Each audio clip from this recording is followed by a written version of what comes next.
Some stories begin in the most ordinary of places on a regular day, yet they end up revealing the truest parts of human nature. That's exactly what happened one late afternoon at the First Pacific Bank on Wilshire Boulevard in Los Angeles. The bank was packed, long lines stretching from the service counters to the entrance, customers shifting impatiently, checking their watches, and whispering frustrated complaints under their breath.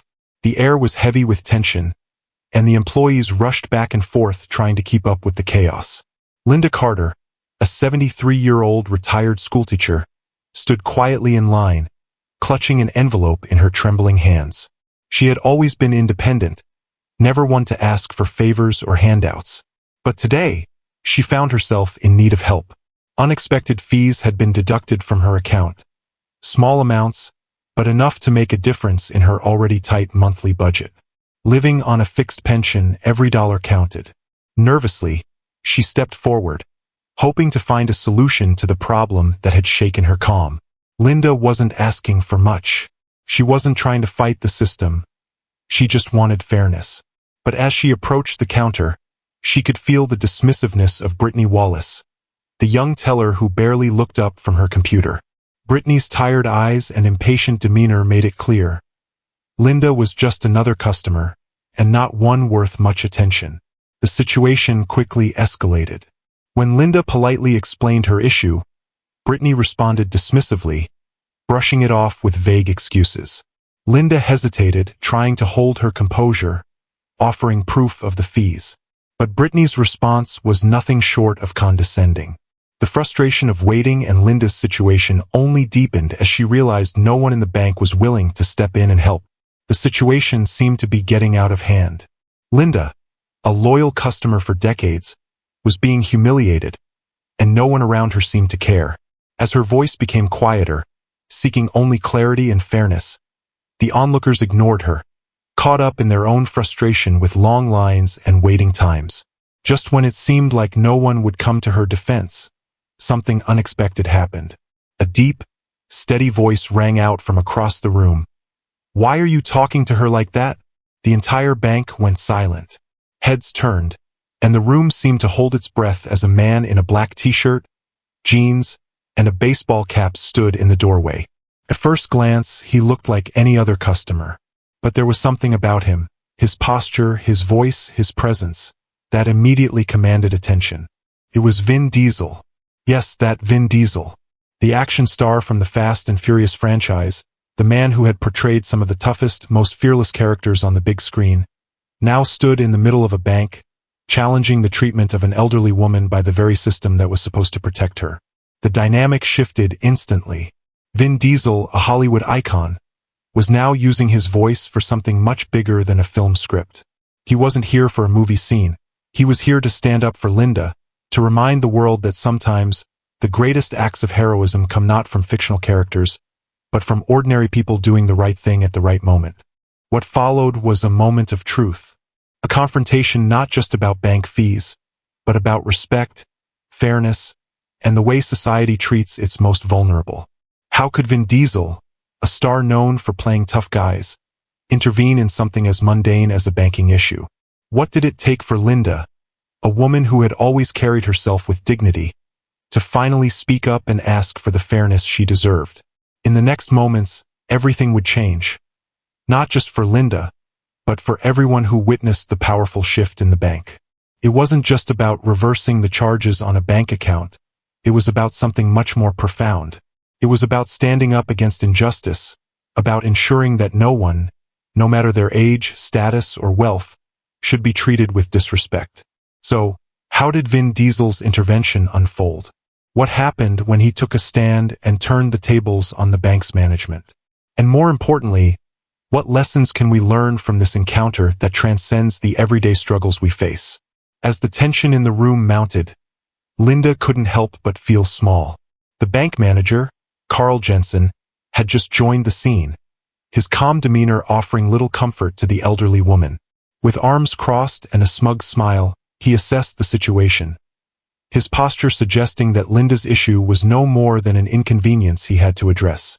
Carl glanced down at Linda, barely making eye contact, as if this was just another routine interaction with a faceless customer. He was used to dismissing the concerns of people like her, those with little influence, those who had lived through years of hard work only to be overlooked in their time of need. "Is there a problem here?" Carl asked, his tone dripping with indifference, as though it were beneath him to even address the situation.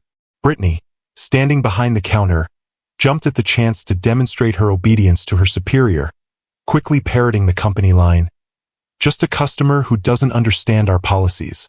Linda tried to maintain her composure, clutching the envelope in her hands, her fingers shaking slightly. "I've been banking here for decades," she said, her voice quieter now but still resolute. "I've never seen these fees before. All I'm asking is that someone review them." But Carl's response was cold, dismissive. He didn't care about Linda's loyalty or the years she had spent as a customer. The corporate machine had no room for sentiment. "We have standard fees in place," Carl said, his smile never quite reaching his eyes. "If you can't maintain the minimum balance, there's nothing we can do about it." Linda swallowed hard, trying to push down the frustration that threatened to rise within her. She wasn't trying to argue for a free ride.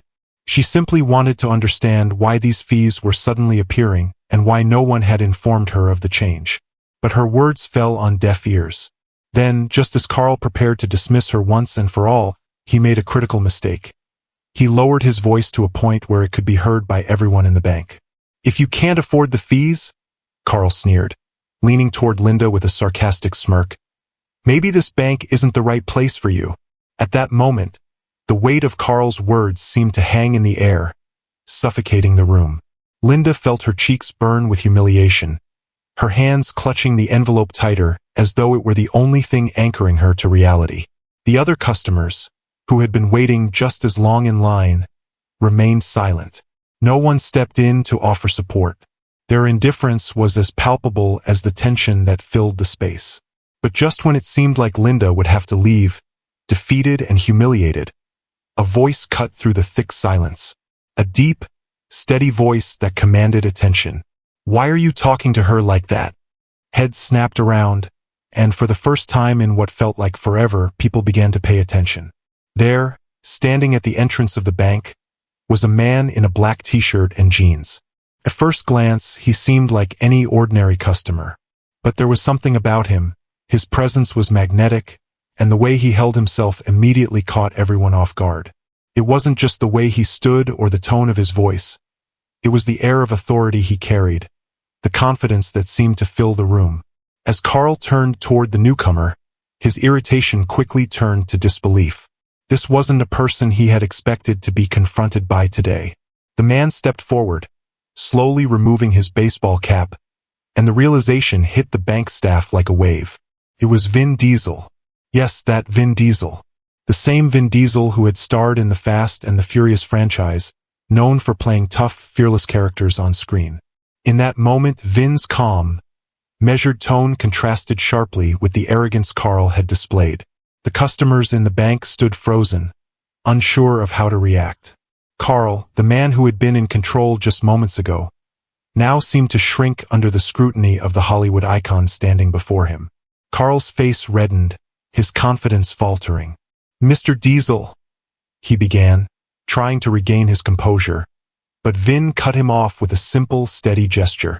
"It doesn't matter who I am," Vin replied firmly, his eyes never leaving Carl's. "What matters is how you're treating this woman." Vin's words rang out like a challenge to the entire room. For the first time, the power dynamics in the bank shifted. The customers, who had once been passive observers, now stood alert, paying attention to every word Vin said. Linda, still standing at the counter, stared at Vin in disbelief. This couldn't be happening. Here was a man, a celebrity, intervening in something as simple as a bank dispute. She had no idea what had just been set in motion, but she could feel the tide turning. Carl, now clearly uncomfortable, shifted on his feet.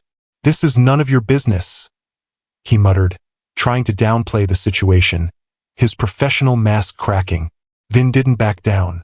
"It is my business when you treat someone with disrespect, when you mock them for asking a simple question about their own money." Vin's voice remained steady but carried an undeniable weight. It wasn't just about the fees anymore. It wasn't even just about Linda. It was about the principle of treating people with dignity. The tension in the room thickened as the scene unfolded. The bank manager, who had spent years dismissing customers like Linda, those who were too old, too poor, or too quiet to make a fuss, was now face to face with someone who wasn't afraid to stand up for what was right. With a slow, deliberate motion, Vin turned his attention to Linda. "Ma'am, can you show me what's going on?" he asked, his tone now softening. He wasn't just here to make noise. He was here to help, to find a solution. Linda, still processing the surreal nature of the situation, handed him the envelope. Vin carefully scanned the documents, his brow furrowing as he went through the details. The charges that had been imposed on Linda's account were clearly wrong. The fees were sudden, unexplained, and disproportionate. Vin's gaze turned back to Carl, his expression unwavering. "This is a mistake," he stated simply, making his point clear. "You're going to fix it," Carl stammered, his mind racing as he tried to figure out how to wriggle out of the situation. But Vin wasn't letting up. "If it's a mistake, you'll fix it," he repeated. "And if it's not, then it's going to be a much bigger problem for you." The weight of Vin's words hung in the air, and for the first time, Carl was visibly shaken. He looked to Brittany, his loyal employee, for support, but she had no answers. Her eyes were glued to the floor, too scared to intervene. Vin crossed his arms and waited, his unyielding presence holding Carl in place. And in that moment, something remarkable happened. The once certain manager, who had been so quick to belittle Linda, was now questioning his own authority. "Let's see the computer system," Vin said, turning toward the bank's computers. "If the system is always right, let's pull up Linda's account and see those charges." Carl hesitated, knowing that this was a trap he couldn't easily escape. He motioned to Brittany, who reluctantly brought up Linda's account on the screen. As the details loaded, Vin's expression hardened. He had already known what was coming. The fees, which had only started appearing 2 months ago, coincided with a change in bank policy. Vin turned back to the crowd. "How many of you have had unexpected fees show up on your accounts in the last couple of months?" he asked, his voice carrying across the bank. First, there was silence. But then a few hands hesitantly went up. A middle-aged man in work clothes, a woman with a child in tow, an elderly couple in the back. As the number of raised hands grew, Carl's stomach dropped. This wasn't just Linda's problem. It was a larger issue, and Vin was bringing it into the open. Vin looked at Carl with a knowing smile. "You might want to think carefully about your next words," he said, his voice low but filled with authority. As the bank's atmosphere thickened with tension, everyone in the room could feel the weight of the moment.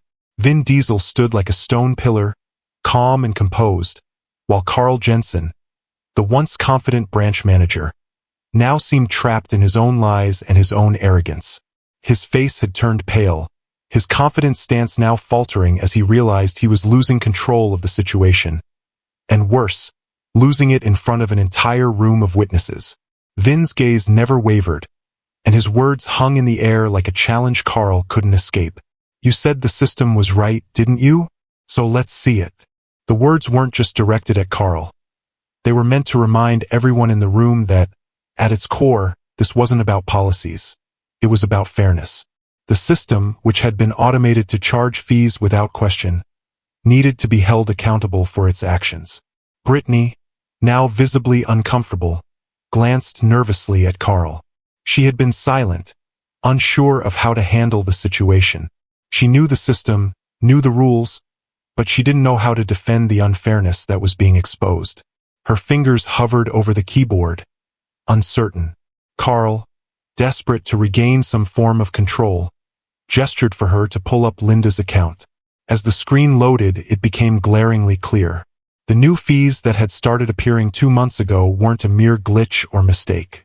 They coincided with the change in the bank's policy, a policy that had targeted vulnerable clients, like Linda, without clear communication or consent. The fees were unnecessary and unjustified. Vin turned to the crowd, raising his voice just enough for everyone to hear. How many of you have seen new charges like this recently?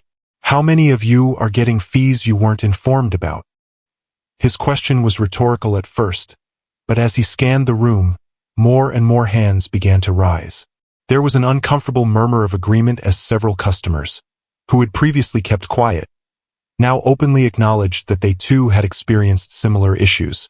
Vin's eyes flicked back to Carl, whose face was now flushed with panic. The bank manager's facade had completely shattered, and his carefully maintained control was slipping away. So, tell me, Carl, Vin continued, his voice steady but unyielding, why are these fees showing up now? Why are they disproportionately affecting people like Linda, who's been a loyal customer for over 30 years? Carl stammered, trying to offer a logical explanation. It's policy, Mr. Diesel. We have policies in place to ensure the integrity of the system. The fees are based on corporate guidelines.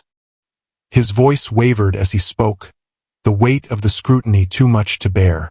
Vin let out a small breath through his nose, his expression unimpressed. Policy, huh? Funny, because this policy seems to have conveniently targeted elderly customers, those who are least likely to fight back, who won't have the energy to contest these charges. The room fell silent as the realization spread.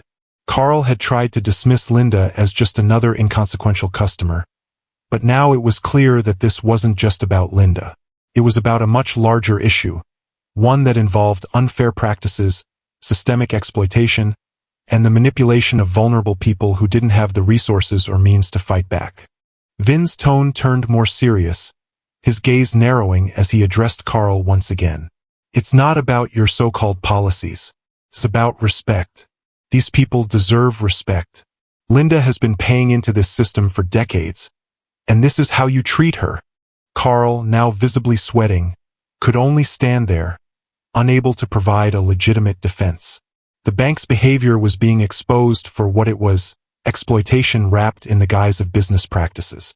The once confident manager, who had been used to dismissing complaints with ease, was now cornered. The tension in the room was so thick that it felt like the walls were closing in on him. As if the situation weren't tense enough, a young man near the front of the line, who had been quietly observing the confrontation, pulled out his phone. With the press of a button, he began recording the exchange. The sound of the camera shutter made everyone pause. This wasn't just happening in the bank anymore. This was going viral. Vin took a step back and raised an eyebrow at Carl, who now seemed completely flustered. Go ahead, Carl. Keep defending these policies. But know this, when this goes public, when people see how you've treated Linda, you'll have more to answer for than just some simple fees. The bank manager's jaw clenched. He knew that his reputation, his career, was on the line. The viral video of this confrontation would inevitably land in the hands of corporate higher-ups, and there was no coming back from that. Carl hesitated, clearly unsure of how to proceed. He could feel the eyes of every customer in the bank on him, waiting to see how this would play out. His career and his integrity were at stake, and he knew it. Finally, with a defeated sigh, Carl turned to Brittany and nodded reluctantly. Fix it, he muttered, the words barely audible. Brittany didn't hesitate. Her fingers flew across the keyboard, pulling up Linda's account once again. The fees were reversed. The charges that had been placed on Linda's account without her consent disappeared as if they had never existed. The customers in the bank began to murmur with approval. The tension that had once hung heavy in the air began to dissipate, replaced with a sense of quiet admiration for the turn of events. Linda stood still, processing the whirlwind of emotions that had just unfolded before her. Her hands were still shaking, but now they were shaking with a sense of vindication. Vin turned to Linda, offering her a small, respectful nod. That's more like it, he said quietly, his voice filled with reassurance. Carl, on the other hand, stood there, his face pale and his shoulders slumped. The humiliation of having his unethical practices exposed was written all over him. But Vin wasn't done yet. Turning to the gathered crowd, Vin addressed them directly. Let this be a lesson. Speak up. Stand up for what's right, even when the odds seem stacked against you. Don't let anyone make you feel like you don't matter. As Vin finished speaking, he turned and walked toward the exit of the bank. He didn't need to stay any longer. His presence had already made a lasting impact. But as he left, the atmosphere in the bank shifted dramatically. The customers who had once been passive, indifferent to Linda's plight, now looked at her with new respect. They had witnessed the power of standing up for what's right and the impact that one person can have on an entire system. For Linda, the victory was not just in the reversal of the fees. It was in the dignity restored, in the respect that had been denied to her but was now finally given.